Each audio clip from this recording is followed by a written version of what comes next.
ನಮಸ್ಕಾರ. K2 ಕನ್ನಡ ನ್ಯೂಸ್ಗೆ ಸ್ವಾಗತ. ವೀಕ್ಷಿಸಿ ಈ ದಿನದ ಸುದ್ದಿಗಳ ರೌಂಡ್ ಅಪ್.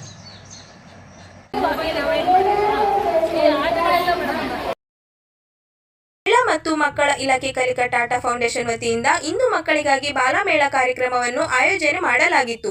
ಹೌದು, ರಾಯಚೂರು ನಗರದ ಕಡೆಚೂರು ಫಂಕ್ಷನ್ ಹಾಲ್ನಲ್ಲಿ ಹಿಂದೂ ಮಹಿಳಾ ಮತ್ತು ಮಕ್ಕಳ ಇಲಾಖೆ ಕಲಿಕಾ ಟಾಟಾ ವತಿಯಿಂದ ಈ ಒಂದು ಕಾರ್ಯಕ್ರಮವನ್ನು ರಾಯಚೂರು ಮತ್ತು ಗಿಲೆಸ್ಕೂರು ಶಿಶು ಅಭಿವೃದ್ಧಿ ವ್ಯಾಪ್ತಿಯಲ್ಲಿ ಬರುವ ಅಂಗನವಾಡಿ ಶಾಲೆ ಮಕ್ಕಳಿಗಾಗಿ ಮತ್ತು ಮಕ್ಕಳ ಕಲಿಕಾ ಪ್ರಕ್ರಿಯೆಯನ್ನು ಪಾಲಕರಿಗೆ ತಿಳಿಸುವ ನಿಟ್ಟಿನಲ್ಲಿ ಈ ಒಂದು ಬಾಲಮೇಳ ಕಾರ್ಯಕ್ರಮವನ್ನು ಆಯೋಜನೆ ಮಾಡಲಾಗಿತ್ತು. ವಿವಿಧ ಅಂಗನವಾಡಿ ಶಾಲೆ ಮಕ್ಕಳು ಖುಷಿಯಿಂದ ಈ ಒಂದು ಬಾಲಮೇಳದಲ್ಲಿ ಭಾಗವಹಿಸುವ ಮೂಲಕ ವಿವಿಧ ಚಟುವಟಿಕೆಗಳನ್ನು ಮಾಡಿದರು. ಇಂತಹ ಒಂದು ಕಾರ್ಯಕ್ರಮಗಳನ್ನು ಇನ್ನಷ್ಟು ಆಯೋಜನೆ ಮಾಡುವುದರಿಂದ ಈ ಒಂದು ಅಂಗನವಾಡಿಗಳಲ್ಲಿ ಮಾಡುವಂತಹ ಕಾರ್ಯಗಳ ಬಗ್ಗೆ ಪಾಲಕರಿಗೆ ಮಾಹಿತಿ ನೀಡಿದಂತಾಗುತ್ತದೆ ಎಂಬ ನಿಟ್ಟಿನಲ್ಲಿ ಈ ಒಂದು ಕಾರ್ಯಕ್ರಮವನ್ನು ಆಯೋಜನೆ ಮಾಡಲಾಗಿತ್ತು.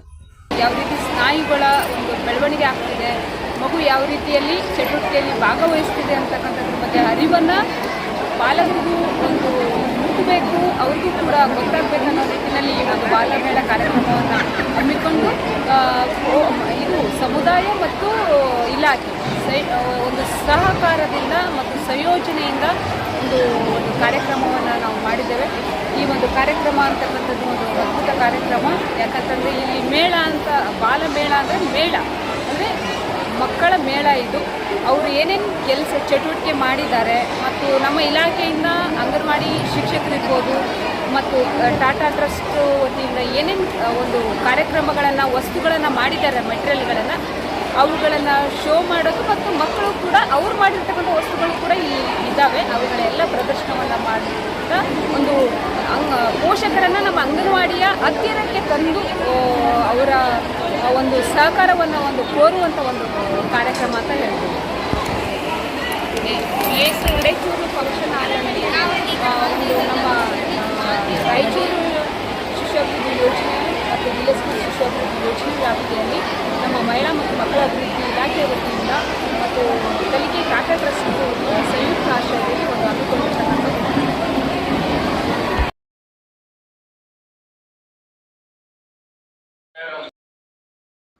ಶ್ರೀ ಭಗವದ್ಗೀತಾ ಅಭಿಯಾನ ಕಾರ್ಯಕ್ರಮದ ಭಾಗವಾಗಿ ಗೀತಾ ಜಯಂತಿ ಅಂಗವಾಗಿ ಶ್ರೀ ಭಗವದ್ಗೀತಾ ಮಹಾಸಮರ್ಪಣಾ ಕಾರ್ಯಕ್ರಮ ದಿನಾಂಕ 11ರಂದು ಸಂಜೆ ಯಾದವ ಸಂಘ ಮೈದಾನದಲ್ಲಿ ನಡೆಯಲಿದೆ ಎಂದು ಅಭಿಯಾನದ ಸಂಚಾಲಕರಾದ ಡಾಕ್ಟರ್ ಆನಂದ್ ತೀರ್ಥ ಅಡ್ನೀಸ್ ಅವರಿಂದು ಸುದ್ದಿಗಾರರೊಂದಿಗೆ ಮಾತನಾಡುತ್ತಾ ಈ ಕಾರ್ಯಕ್ರಮದ ದಿವ್ಯ ಸಾನ್ನಿಧ್ಯವನ್ನು ಶ್ರೀ ರಾಘವೇಂದ್ರ ಸ್ವಾಮಿಗಳ ಮಠದ ಪೀಠಾಧಿಪತಿಗಳಾದ ಶ್ರೀ ಸುಬದೇಂದ್ರ ತೀರ್ಥ ಶ್ರೀ ಪಾದಂಗಳವರು ಮತ್ತು ಶ್ರೀ ಪಂಚಾಕ್ಷರಿ ಮಹಾಸಂಸ್ಥಾನ ತೀರ್ಥ ಬೃಹನ್ ಮಠ ಸುಲ್ತಾನಪುರ ಸ್ವಾಮಿಗಳಾದ ಶಂಭು ಸೋಮನಾಥ ಶಿವಾಚಾರ್ಯ ಮಹಾಸ್ವಾಮಿಗಳು ವಹಿಸಲಿದ್ದಾರೆ.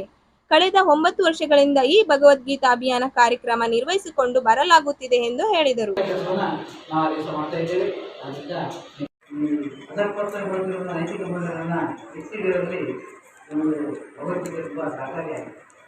ಅನೇಕ ಸಂದರ್ಭಗಳಲ್ಲಿ ಜೈಗಳಲ್ಲಿ ಕೂಡ ಭಗವದ್ಗೀತಾ ಅಭಿಯಾನವನ್ನು ಮಾಡಿದ್ದೇವೆ. ಭಗವದ್ಗೀತೆಯಿಂದ ಜೈಲಿನಲ್ಲಿರ್ತಕ್ಕಂಥವರ ಮನಸ್ಸು ಕೂಡ ಸಾಕಷ್ಟು ಪರಿವರ್ತನೆಯಾಗಿ ನಾವು ಹೀಗೆ ಭಗವದ್ಗೀತೆಯಿಂದ ಸಾಮಾಜಿಕ ಸಾಮರಸ್ಯ ಈ ವಿಷಯವನ್ನು ನಾನು ಹೇಳ್ತಿ ರಾಷ್ಟ್ರ ಸ್ಪರ್ಧೆಯನ್ನು ಏರ್ಪಡಿಸಿದ್ದು 5-6 7ನೇ ತರಗತಿಗೆ ಮಕ್ಕಳಿಗೆ ಸಾಮಾಜಿಕ ಸಾಮರಸ್ಯ ಅನ್ನೋ ಭಗವದ್ಗೀತೆಯಿಂದ ಸಾಮಾಜಿಕ ಸಾಮರಸ್ಯ ಬಹುಶಃ ಮಕ್ಕಳಿಗೆ ಭಗವದ್ಗೀತೆಯಿಂದ ದೇಶದ ಸಮಗ್ರತೆ, ರಾಷ್ಟ್ರೀಯ ಭಾವಕ್ಕೆ ಈ ಒಂದು ವಿಷಯದಲ್ಲಿ ಭಾಷಾ ಸ್ಪರ್ಧೆಗಳನ್ನು ಏರ್ಪಡಿಸಿದ್ವಿ. ಮತ್ತು ಇದೇ ಹಂತಗಳಲ್ಲಿ ಬಂಡವಾಳ ನಾವು ನಮ್ಗೆ ಗೊತ್ತಿದೆ, ಮಕ್ಕಳನ್ನ ನಾವೇನು ಹೇಳ್ತೀವಿ ಅದೇ ಮುಂದೆ ಗೊತ್ತಾಗ್ತದೆ ಹೇಳ್ತೇವೆ. ಹಾಗೆ ಈ ಭಗವದ್ಗೀತೆಯನ್ನು ಕಲಿಸೋದ್ರಿಂದ ಲಾಭಗಳು ತುಂಬ ಜಾಸ್ತಿ. ಈ ಭಗವದ್ಗೀತೆ ಕಲಿಯೋದಕ್ಕೆ ಯಾವುದೇ ನಾವು ಜಾತಿ, ಮತ, ಪಂಥದ ಭೇದವನ್ನು ಮಾಡಬೇಕು, ಎಲ್ಲರೂ ಕಲಿಸ್ಕೊಳ್ಳೋಂಥ ಪ್ರಯತ್ನ ಮಾಡ್ತಾ ಇದ್ದೀವಿ. ನಿಮ್ಗೆ ಹೇಳಬೇಕು ಒಂದು ವಿಷಯ, ನಮಗೆ ಅಂಧ ಮಕ್ಕಳ ಶಾಲೆಯಲ್ಲಿ ಮುಸಲ್ಮಾನ ಹುಡುಗರಿದ್ದಾರೆ. ಅವರು ತುಂಬ ಚೆನ್ನಾಗಿ ಪ್ರತಿಯೊಂದು ಭಗವದ್ಗೀತೆಯ ಅಧ್ಯಯನವನ್ನು ಹೇಳ್ತಾರೆ, ಜೊತೆಗೆ ಪ್ರತಿಯೊಂದು ಪ್ರಶ್ನೆಗಳು ಕೊಡ್ತಾರೆ. ಹಿಂದೆ ನಡೆದಂಥ ಭಗವದ್ಗೀತೆ ಸ್ಪರ್ಧೆಯಲ್ಲಿ ಮಹಾರಾಷ್ಟ್ರದ ಒಂದು ಮುಸ್ಲಿಮಾನ ಹುಡುಗಿ ಈ ರಾಜ್ಯಕ್ಕೆ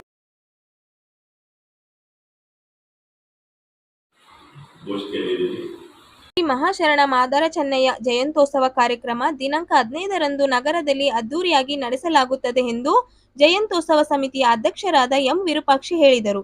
ಅವರಿಂದು ಸುದ್ದಿಗಾರರೊಂದಿಗೆ ಮಾತನಾಡುತ್ತಾ 12ನೇ ಶತಮಾನದಲ್ಲಿ ಮಹಾಕ್ರಾಂತಿ ಯೋಗಿ ಬಸವಣ್ಣ ಅವರ ಕಾಯಕವೇ ಕೈಲಾಸ ಎಂಬ ತತ್ವಾಧಾರಿತ ಶರಣ ಚಳುವಳಿಯ ಪಿತಾಮಹ ಎಂದೇ ಗುರುತಿಸಿಕೊಂಡಿದ್ದ ಶ್ರೀ ಮಾದಾರ ಚೆನ್ನಯ್ಯ ಅವರ ಜಯಂತ್ಯೋತ್ಸವ ನಿರ್ವಹಣೆಗೆ ಸಮಾಜದ ಮುಖಂಡರ ಸ್ವಾಗತ ಸಮಿತಿಯೊಂದನ್ನು ರಚಿಸಲಾಗಿದೆ. ದಿನಾಂಕ 15ರಂದು ನಗರದ ಅಶೋಕ್ ಡಿಪೋ ಬಳಿ ಇರುವ ಶ್ರೀ ಮಾದಾರ ಚೆನ್ನಯ್ಯ ವೃತ್ತದಲ್ಲಿ ಪೂಜಾ ಕಾರ್ಯಕ್ರಮ ನೆರವೇರಿಸಿ ಈ ಸ್ಥಳದಲ್ಲಿ ಮಾದಾರ ಚೆನ್ನಯ್ಯ ಪುತ್ಥಳಿ ಪ್ರತಿಷ್ಠಾಪನೆಗೆ ತೀರ್ಮಾನಿಸಿ ಮೆರವಣಿಗೆ ಮೂಲಕ ಮಹಿಳಾ ಸಮಾಜಕ್ಕೆ ಆಗಮಿಸಿ ಬೃಹತ್ ಕಾರ್ಯಕ್ರಮ ನಿರ್ವಹಿಸಲಾಗುತ್ತದೆ ಎಂದು ಹೇಳಿದರು. ಒಂದು ಕಾರ್ಯಕ್ರಮ ಮಾಡಲಿಕ್ಕೆ ನಾವು ಹೋಗ್ತಾ ಇದ್ದೀವಿ. ವಿಶ್ವಗುರು ಬಸವಣ್ಣ ಇಡೀ ಪ್ರಪಂಚಕ್ಕೆ ವರ್ಕ್ ಈಸ್ ವರ್ಷಿಪ್, ಕಾಯಕವೇ ಕೈಲಾಸ ಅಂತಕ್ಕಂಥ ಘೋಷಣೆಯನ್ನು ಕೊಟ್ಟಿರ್ತಕ್ಕಂಥವರು ಪ್ರಥಮರು. ಈ ಪ್ರಪಂಚದಲ್ಲಿ ದುಡಿಯುವ ವರ್ಗಕ್ಕೆ ಒಂದು ಶಕ್ತಿಯನ್ನು ತುಂಬಿರ್ತಕ್ಕಂಥದ್ದು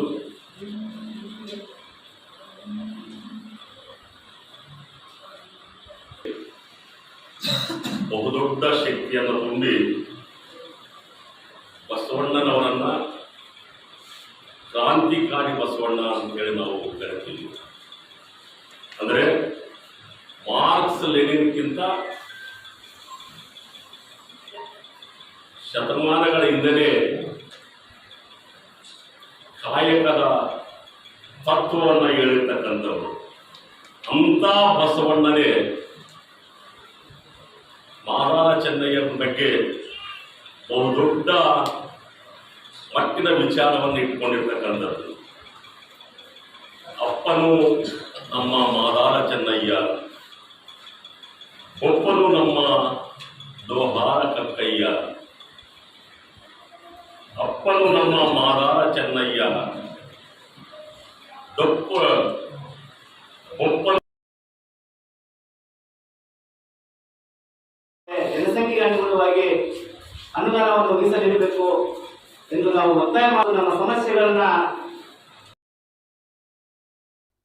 ಸ್ಲಂ ನಿವಾಸಿಗಳ ಮೂಲ ಸೌಕರ್ಯ ಮತ್ತು ವಿವಿಧ ಸಮಸ್ಯೆ ಈಡೇರಿಕೆಗೆ ಆಗ್ರಹಿಸಿ ದಿನಾಂಕ 13ರಂದು ಬೆಳಗಾವಿಯಲ್ಲಿ ನಡೆಯುತ್ತಿರುವ ಅಧಿವೇಶನದ ಹಿನ್ನೆಲೆಯಲ್ಲಿ ಸುವರ್ಣಸೌಧದ ಮುಂದೆ ಪ್ರತಿಭಟನೆ ನಡೆಸಲಾಗುತ್ತದೆ ಎಂದು ರಾಯಚೂರು ನಿವಾಸಿಗಳ ಕ್ರಿಯಾ ವೇದಿಕೆ ಅಧ್ಯಕ್ಷರಾದ ಜನಾರ್ದನ್ ಹಳ್ಳಿ ಬೆಂಚಿ ಹೇಳಿದರು. ಅವರಿಂದು ಸುದ್ದಿಗಾರರೊಂದಿಗೆ ಮಾತನಾಡುತ್ತಾ ಸ್ಲಂ ನಿವಾಸಿಗಳ ಸಮಸ್ಯೆ ಈಡೇರಿಸುವಲ್ಲಿ ರಾಜ್ಯ ಸರ್ಕಾರ ಸಂಪೂರ್ಣವಾಗಿ ವಿಫಲವಾಗಿದೆ. ರಾಜ್ಯ ವಸತಿ ಖಾತೆ ಸಚಿವರಾದ ಜಮೀರ್ ಅಹಮದ್ ಖಾನ್ ಮತ್ತು ವಸತಿ ಇಲಾಖೆ ಕಾರ್ಯದರ್ಶಿ ನವೀನ್ ರಾಜ್ ಸಿಂಗ್ ರಿಯಲ್ ಎಸ್ಟೇಟ್ ಉದ್ಯಮಿಗಳ ಪರ ನಿಲುವು ವ್ಯಕ್ತಪಡಿಸುತ್ತಿದ್ದಾರೆ. ರಾಜ್ಯದಲ್ಲಿ 710ಕ್ಕೂ ಹೆಚ್ಚು ಸ್ಲಂ ಘೋಷಣೆಯಾಗಿ 1.50 ಲಕ್ಷ ಕುಟುಂಬಗಳು ಜೀವನ ಸಾಗಿಸುತ್ತಿವೆ. 2 ವರ್ಷಗಳಿಂದ ಖಾಸಗಿ ಸ್ಲಂ ಘೋಷಿಸದೆ ವಿಳಂಬ ನೀತಿ ಅನುಸರಿಸುವ ಮೂಲಕ ಬಡವರಿಗೆ ತೊಂದರೆ ನೀಡಲಾಗುತ್ತಿದೆ. ರಾಜ್ಯದ ಪ್ರಧಾನಮಂತ್ರಿ ಆವಾಸ್ ಯೋಜನೆ ಅಡಿ 1.80 ಲಕ್ಷ ಮನೆ ವಿವಿಧ ನಗರ ಪಟ್ಟಣಗಳಲ್ಲಿ ನಿರ್ಮಿಸಲಾಗಿದ್ದು, ಇದುವರೆಗೆ 60,000 ಮನೆಗಳ ಮಾತ್ರ ಪೂರ್ಣಗೊಳಿಸಲಾಗಿದೆ. ಉಳಿದ 1.20 ಲಕ್ಷ ಕುಟುಂಬಗಳು ಅತಂತ್ರ ಜೀವನ ಘೋಷಣೆ ಮಾಡುವುದನ್ನು ತಡೆದಿರುವುದನ್ನು ಹಿಂಪಡೆಯಬೇಕಂತೇಳಿ ನಾವು ಒತ್ತಾಯ ಮಾಡಿದಾಗ ಅದರಲ್ಲಿ ಆ ಸಭೆಯಲ್ಲಿ ಅವರು ಈ ಒಂದು ವಿಷಯವನ್ನು ಗಂಭೀರವಾಗಿ ಪರಿಗಣಿಸಿ ಈ ಸಮಸ್ಯೆಯನ್ನು ಅತಿ ಶೀಘ್ರದಲ್ಲಿ ನಾನು ಪರಿಹರಿಸ್ತೀನಿ ಅಂತೇಳಿ ಹೇಳಿ ಅದಕ್ಕೆ ಒಂದು ಸುತ್ತುವರಿಯನ್ನು ಹಾಕಿಸಿದ್ದಾರೆ. ವಸತಿ ಇಲಾಖೆ ಕಾರ್ಯದರ್ಶಿಗಳು ಆದಂಥ ನವೀನ್ ರಾಜ್ ಸಿಂಗ್ ಇವರು ಮತ್ತು ಜಮೀರ್ ಅಹಮದ್ ಖಾನ್ ವಸತಿ ಸಚಿವರು ಇವರು ಸೇರಿ ಖಾಸಗಿ ಸ್ಲಂಗಳನ್ನು ಸರ್ಕಾರದ ಅನುಮೋದನೆ ಪಡೆದ ನಂತರ ಘೋಷಣೆ ಮಾಡಬೇಕು ಎನ್ನುವ ನಿಟ್ಟಿನಲ್ಲಿ ಏನು ಸುತ್ತುವರಿ ಹೊರಡಿಸಿದ್ರಿಂದ ಸುಮಾರು ಖಾಸಗಿಯಲ್ಲಿ ವಾಸವಾಗಿರ್ತಕ್ಕಂಥ ಸಂಜನರಿಗೆ ಯಾವುದೇ ಮೂಲಭೂತ ಸೌಲಭ್ಯಗಳು ಮತ್ತು ಆರೋಗ್ಯಕ್ಕೆ ಸಂಬಂಧಪಟ್ಟಂತೆ ಸೌಲಭ್ಯಗಳು ದೊರೆಯದೆ ಆತಂಕದಲ್ಲಿ ವಾಸ ಮಾಡ್ತಾ ಇದ್ದಾರೆ. ಈ ಒಂದು ವಿಷಯದ ಬಗ್ಗೆ ಹಲವಾರು ಬಾರಿ ನಾವು ಈಗಾಗಲೇ ಮಾನ್ಯ ವಸತಿ ಸಚಿವರಿಗೆ ಗಮನಕ್ಕೆ ತಂದರೂ ಕೂಡ ವಸತಿ ಸಚಿವರು ಸ್ಲಂ ಜನರ ಪರವಾಗಿ ಇದ್ದೀವಂತೇಳಿ ಹೇಳ್ತಕ್ಕಂಥ ವಸತಿ ಸಚಿವರು ಸ್ಲಂ ಜನರನ್ನ ನಿರ್ಲಕ್ಷ್ಯ ಮಾಡ್ತಾ ಇದ್ದಾರೆ.